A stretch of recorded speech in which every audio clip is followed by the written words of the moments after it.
When she turned 50, Darla chose a bucket uterus for herself. A plastic one. Her barren neighbor, Eloise, needed a replacement, so Darla donated hers. It was as simple as that. Darla felt too old for a child unless a biblical miracle happened. Pastor Jenkins loved miracles, but he also encouraged women to help other women. He counseled Darla to help Eloise, and that was that. The trade was arranged. The sample bucket uterus didn't feel heavy in the doctor's office. It had a handle for insertion and removal. A plastic surgeon with a plastic uterus, Darla muttered.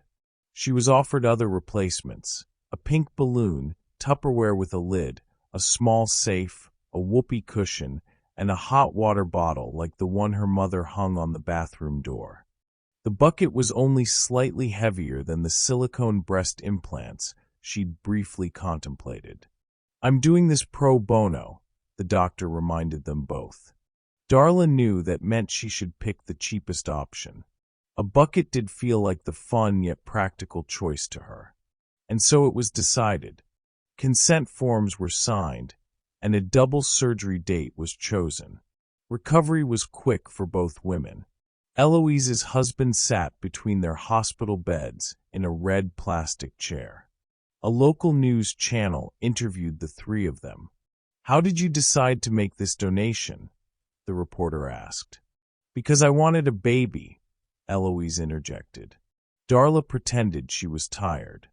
The reporter chatted with Eloise, who was wearing a lacy robe and a full face of makeup.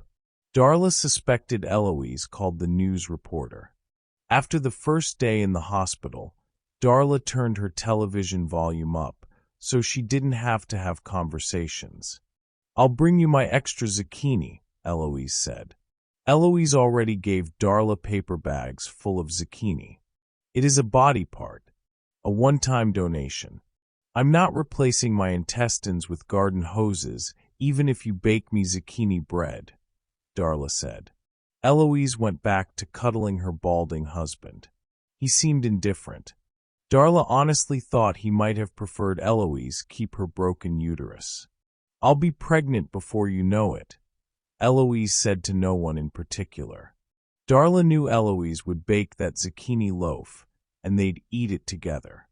She took a deep breath and let Eloise enjoy the gifted uterus, because that's what good women do when they give gifts. No strings. Joy for the person receiving the gift. Both women went home to cookie-cutter houses bought from the cookie-cutter catalog of homes, each pressed, cut, and baked to a homeowner's specification. 2 weeks later, Darla discovered her bucket uterus was the upgraded version when she emptied it out. It had a gold handle and was made of very thick plastic.